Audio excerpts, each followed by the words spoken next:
Hey everyone, this is Christopher Luxon, the former CEO of Air New Zealand. This is John Lee Dumas, the founder and host of Entrepreneurs on Fire. This is Tracy Ibarra. I'm in Executive Solutions at Dell Technologies. This is Travis Chappell, founder of Build Your Network. If you are wanting to learn how to embrace change, To navigate through disruption as a leader, Then listen to the Leadership is Changing podcast. The Leadership is Changing podcast. the Leadership is Changing podcast with my good friend, my very good friend, Denis Giannoutsos. Welcome to Leadership is Changing. Each week, we and our guests provide information and insights through exploring leading change. This is taking your leadership to another level by finding the balance between executive excellence and personal well-being through stories that inspire real change.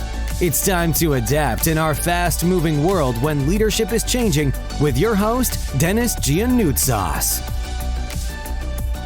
Hey, welcome to the show, Leadership is Changing.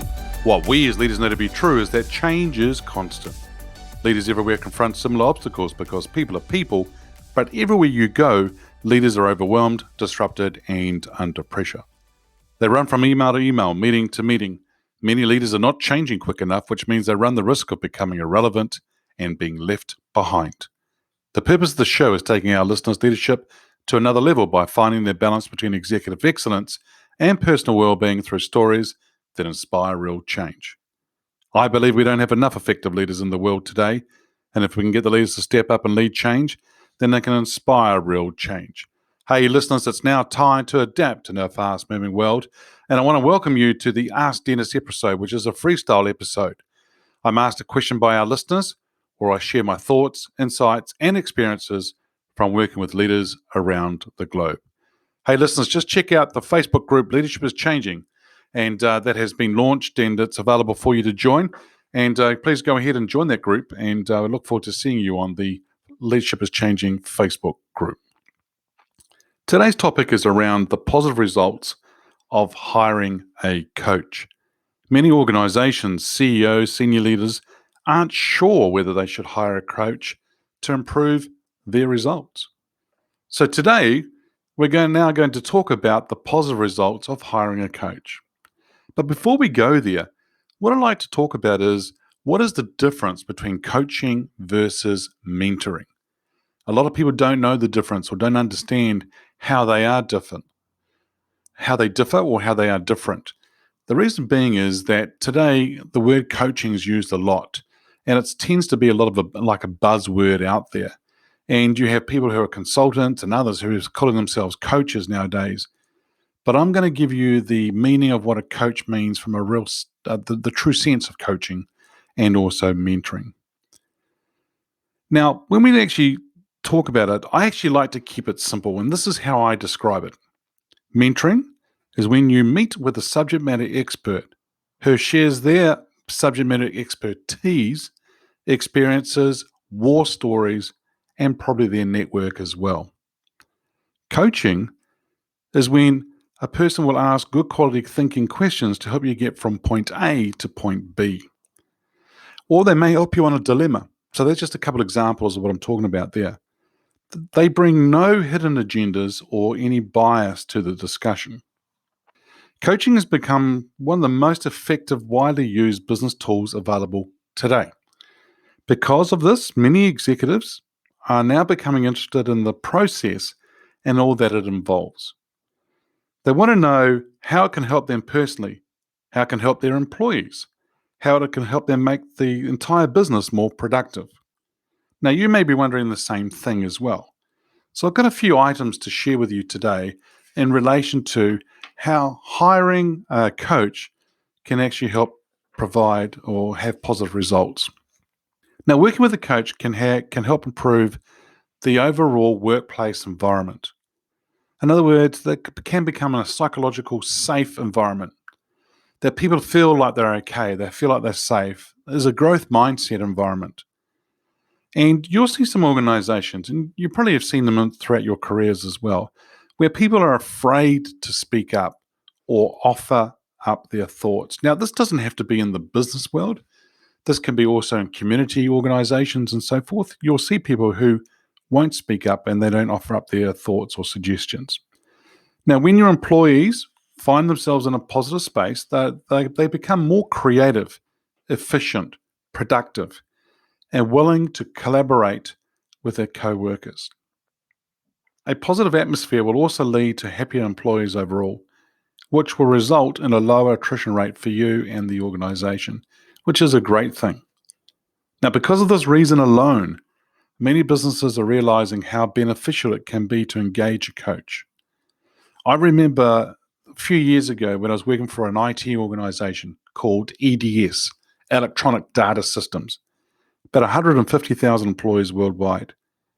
And we set up a coaching practice, a global one, that became international award-winning.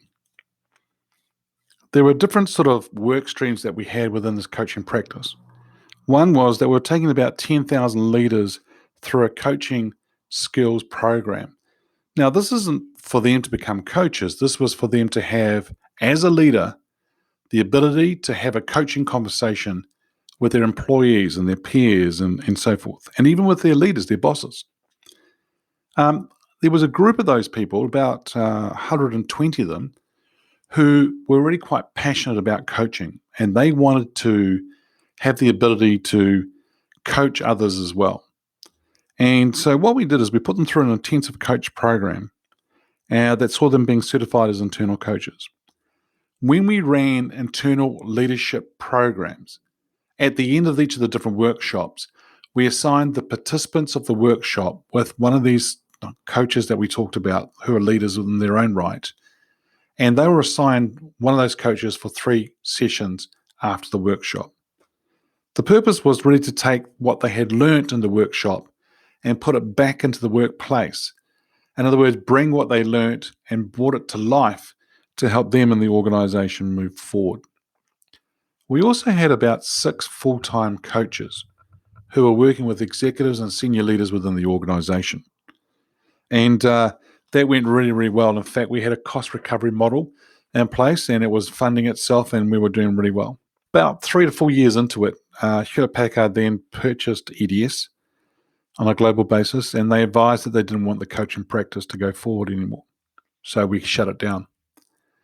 Now, don't get me wrong, HP did have some coaches come in to work with the executives one-on-one, but they were from external providers. Now, when you look at it all, creating a positive work environment does not require businesses to make some major changes. Some people and some organizations do complicate things. Now, if you keep it simple, positive changes can be accomplished by making some small adjustments to operating procedures. And I'm going to give you some examples. And it goes back to the employees, the individuals, the people working in your organization. Rather than point out something that an employee does wrong in front of everyone, it's more effective to discuss a problem in private.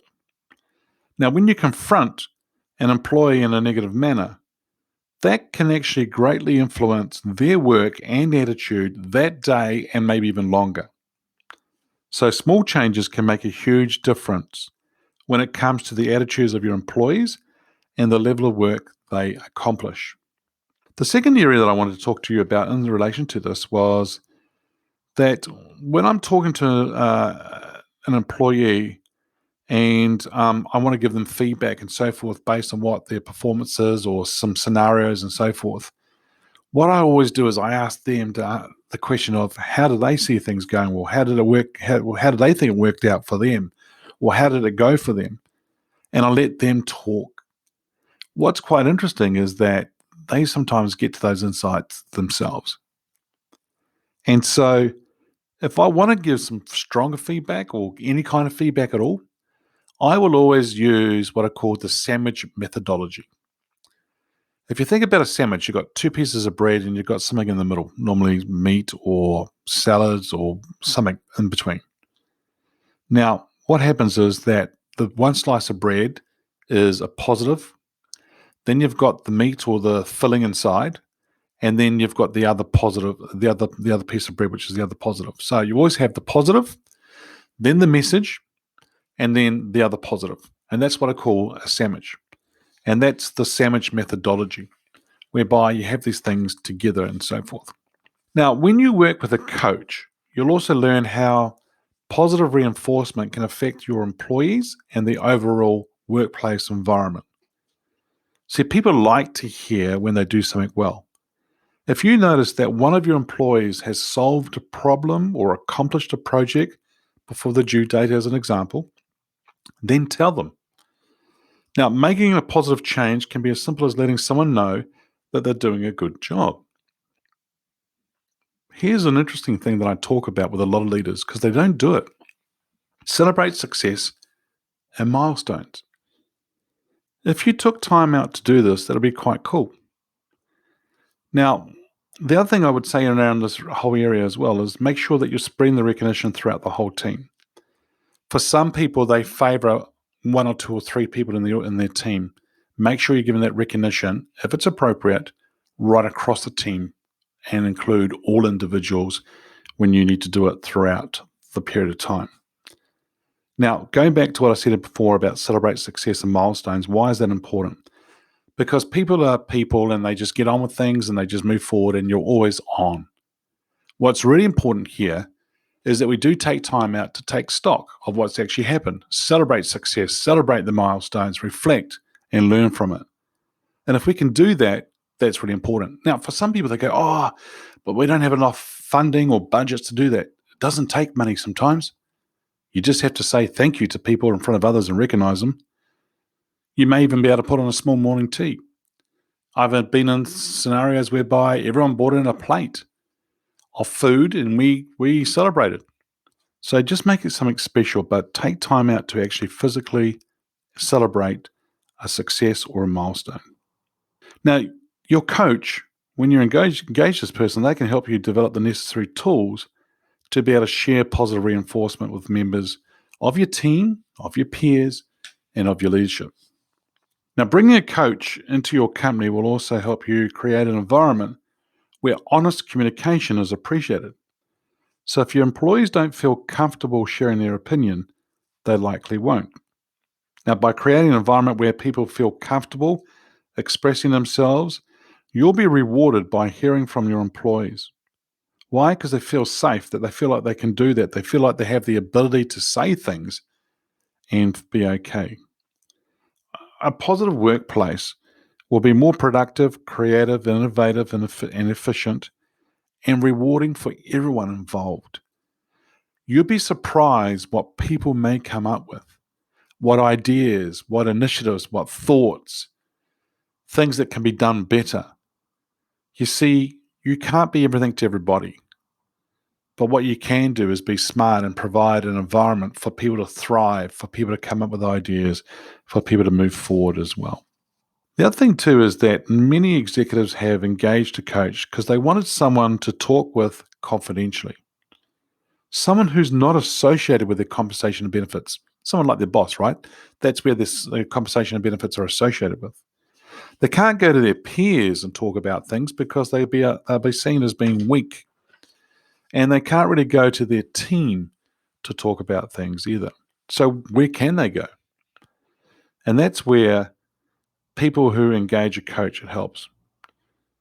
Now, today executives are thinking differently due to the questions that their coach has asked them. I always say this, team, that the quality of your life, your role, your business comes down to the quality of questions that you ask. And a lot of executives don't take time out to think and strategize, as they claim to have no time. I want to share a story here about a person that I work with who was a very senior person in the New Zealand government department. And this person was very senior, as I said, and they did something what they call a Gallup assessment. And what this is really just like a 360-degree assessment whereby they went to their team members, their peers, their leader, and they got a whole lot of feedback on the executive team. There were 9 in the executive team, and the person I was working with was number 2 to the bottom. Yep, that's right. He was second to last in his results. His results were very poor. Comments coming back that he goes into meetings and says nothing.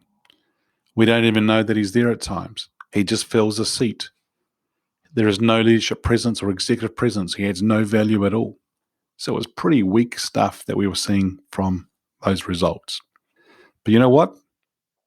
Those results said a lot. And so they brought me in to work with the person.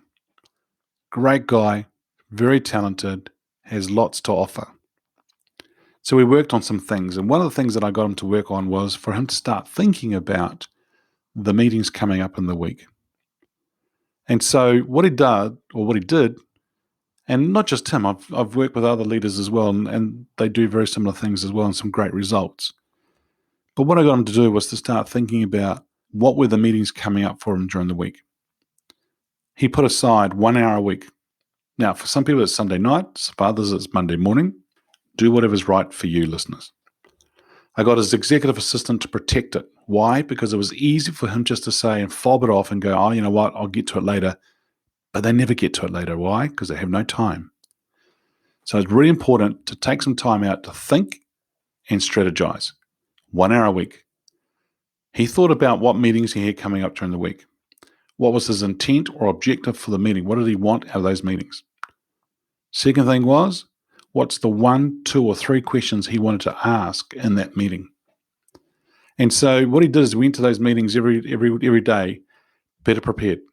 Because what happens is that a lot of us go from meeting to meeting, email to email. You go into a meeting, you sit down at the table and you go, oh, what's this meeting about? That's what you're thinking. And you don't say it out loud, but you look around. That's why people reach for their phones and they have a look at their calendars just to see and remind them what this meeting's about. The other thing is that what happens is that they are still thinking about the previous meeting they were just been in, and they're starting to think about the next meeting they've got to go to. So they're not always present in the room. So by you thinking about what you want out of the meeting, by you thinking about the 1, 2, or 3 questions you want to ask, that starts getting you prepared for that week. 9 months later, we did another Gallup survey. Once again, the results came in. Of the 9 executives, he was number 2 again. Number 2 from the top. That's right, he was second best. The comments coming through were fantastic. Great executive and leadership presence. Adds tremendous value. Asks fantastic questions. Always there to support. Always there to hold us accountable. So his whole presence, his whole way that he carried himself and showed up as a leader changed. So team, I'm going to encourage you to step back and think as well. But if you're serious about moving forward as an executive, now when I say an executive, senior leader, entrepreneur, whatever you do, if you're serious about moving forward, both personally and for your organization, then I highly recommend that you consider engaging an executive coach. You see, I work with a lot of leaders around the world, and I work with them one-on-one. I challenge their thinking. I get them to think about things differently. I hold them accountable to what they're committing to doing. I support them, whatever they're saying, what they want, what they need from me. But I'm there to help them be the best that they can be. I'm there to take them to another level. I'm there to get them positive results. And that's why they hire me as a coach. Team, if there's anything that you think that I can do to help you, to get on a call and have a chat about where you want to go in your next role, a business you might want to start, next initiative, things that are happening in your organization that you want to improve, things that you want to do in the next year, feel free to reach out to me and let's have a chat. Let's talk about how I can help you. Because you see, those who engage an executive coach are the ones who will see positive results as a result of that.